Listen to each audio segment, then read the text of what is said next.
Okay, this is venting, heating, and air conditioning. Heating, venting, and air conditioning, HVAC. We're going to go in the order of the report, which is actually heating, cooling, and venting. So, but that's the Texas Real Estate Commission. I'm trying to stay, reinforce that reputation. So we're coming up the ladder here. We're in the garage space. I come with the garage ladder, which has been framed pretty decent, by the way. And the first thing we notice is that the light switch is not, it's a rocker switch. It's not a toggle switch. It's not labeled as being on and off. This switch goes to the indoor air handler, the HVAC system. And like the light switch, it should also have a toggle on it and be listed as on and off. And it should be labeled pretty good. It should say switch light attic. Okay, so there we go. And switch on heat, I guess. So that's it. This is a condensing, high efficiency condensing unit. We can tell by the PVC piping, and we can tell by the way the pipes are commingled on the fresh air intake. This can be used in a lot of different applications. That's nice. But one thing about a condensing unit, okay, one thing about high efficiency condensing unit is that they do drain water. Okay, this drain comes over here to our primary drain. And so there's a couple things that I noticed right in here. Okay, and when I was inside, and I didn't notice, but this is what I noticed and didn't notice in regard to the heater.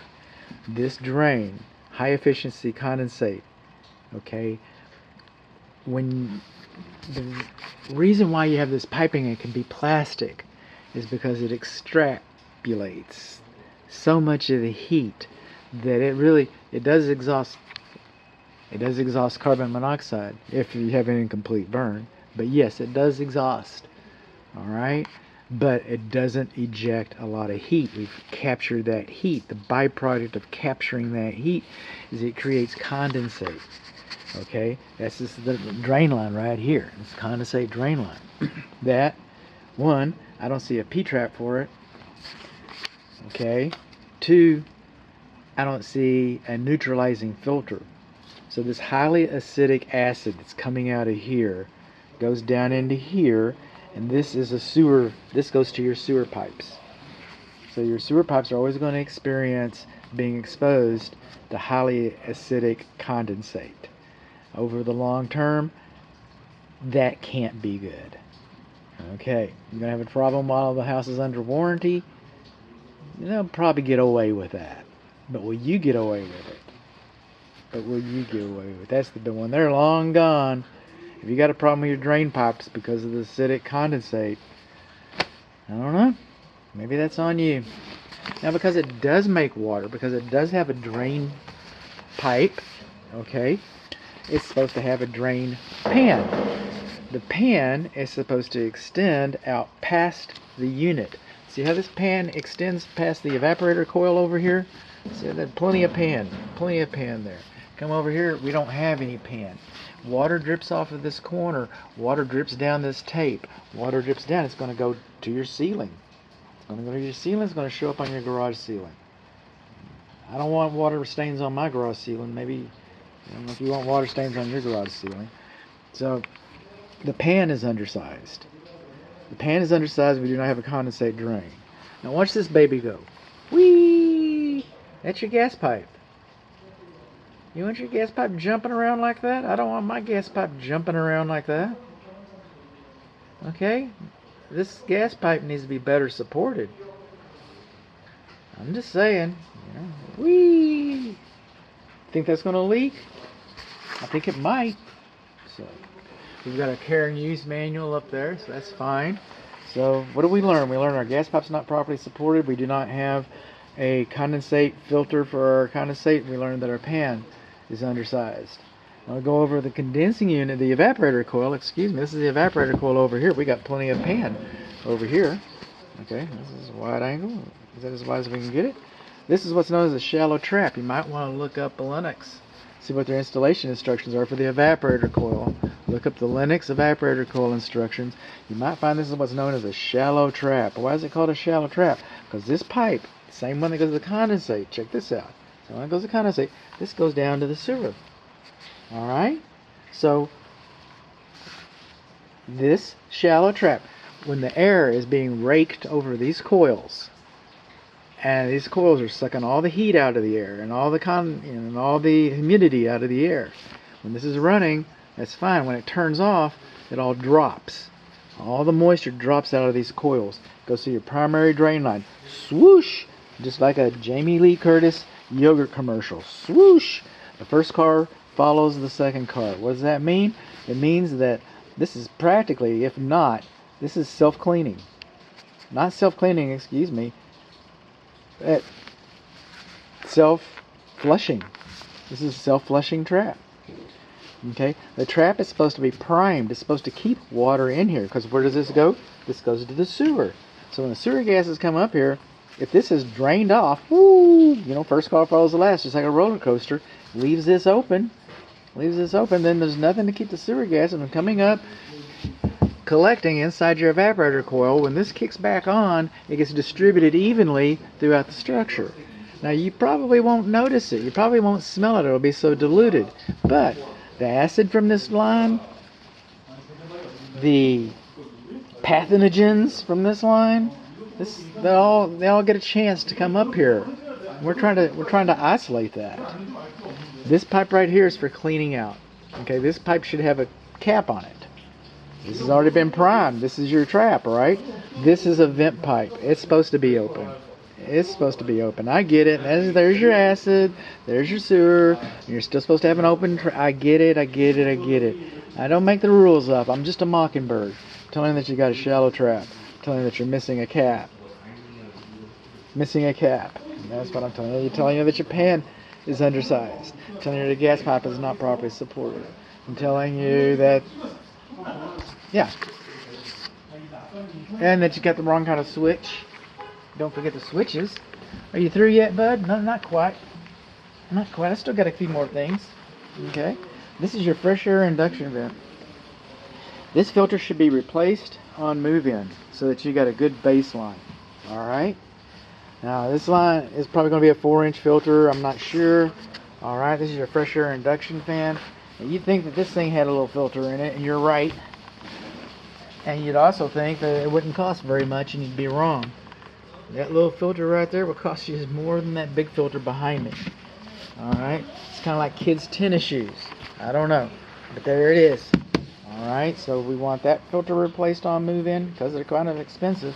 We want this filter replaced on move-in. Speaking of replacing this filter on move-in, check this out. They got it screwed closed.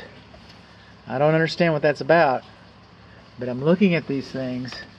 I'm looking at these hinges. And there might be a filter in there or not. I don't know. Like I said, it's screwed closed for a reason. There's a big old gap right here where attic air just comes right in and gets recirculated, unfiltered. Well, actually, you'd have a filter there. But unconditioned attics, dirty attic air will come right through there, go through your system. So that's what's going on with the ventilation system. Is we've got a gap on the hinge side. We've got a gap right there that's sucking attic air into your air conditioning system. Is that it? Well, that's almost it. I will be talking about the air conditioning system at the final. Just like the roof, I'll be talking about the roof at the final. So I'm just getting started. This is just a primer course for the air conditioning system. So we're not supposed to have kinked duct. And the style of this place is a little bit tight, I gotta tell you. We're going to have a better chance of just checking. What we're going to do is we're going to, just so that everybody knows that we're on the same page, but we are about to, our plan of action is to check the air temperature at all of the air supply registers and compare them. See, that's kinked right there.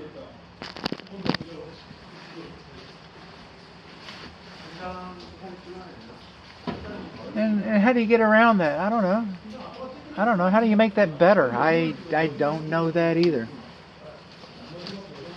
So, since we are in the attic, And we can just kind of tie this stuff together a little bit. Pull out a flashlight and take some detail. Okay. Phase 2. Phase 2. Oh, I thought I could see it from up here, but I can't. But that's okay. I'll mention it.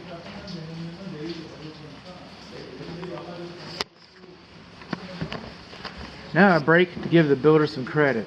This right here, that's called palm bracing. And a lot of home inspectors don't like palm bracing. They go, palm bracing, palm bracing. They get all upset and everything. Okay, I get it. You don't like palm bracing, but the code is silent about this. This is a method that most production builders use. It's a shortcut. Okay, they don't have to measure so much. They just knock this stuff up there and they're good to go. They don't have to mic it in very scientifically. Alright? But the code says all we need is a continuous path supported. So as long as the path is supported, we're fine. And then people say, well what about uplift? Well, what about uplift? I go like, well, uplift is handled by our collar ties. There's some more palm bracing right there.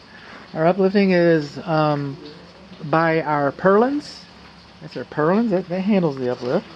And then on our attachments to the framing, okay, down here, and that's where we see that too.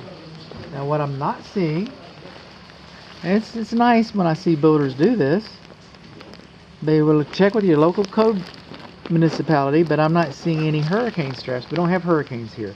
I'm not seeing any seismic straps. We don't have earthquakes here to speak of, okay? It's just a nice feature to have. It's probably not required. I don't know. I don't think it's required in this part of the country. And the reason why I have doubt in my voice is because I'm starting to see it at a lot of different places. A lot of different places, it's just starting to show up. It's just becoming common. So I might do a little homework right there. Sure, I can come up with something else, can I? Yeah, you can, bud. Let's keep looking. We're lookers. Lookers want to know.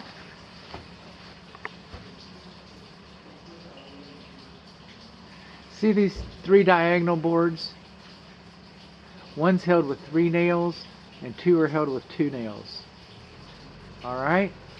No, I get it. They're just blocking. They're just braces. But anytime you have a structural member that's held in place, it's supposed to be a minimum of 3 nails. 2 nails can seesaw, teeter-totter. Alright? 3 nails triangulated. This right here, the stiffener. Now, this stiffener's got nails on it at other places, but where it attaches to the other structural member, there should be at least 3 nails. Now down here, that's only 2, I know, but there's 1, there's 1, there's 1, there's 5, there's 6 going this way. But where it attaches, I'm only counting 2 nails. Where it attaches, I'm only counting 2 nails. You see how you don't see the nails on this side? It's because the nails came from the other side. I'm guessing. I'm, assuming, And, I don't know if there's 3 nails or 33 nails or 1 nails or no nails on the other side, to be honest. But I can count these 2 and 2. I can count those. There's a there's a collar tie up there, okay? And there's the end of it. There's only 2 nails on that one too. There's only 2 nails on that one. So there's a couple of things up here. There's a couple of little details that can use a little more nails. What's coming out over here is coming from the other side, right? How many nails you counting there? I count 2.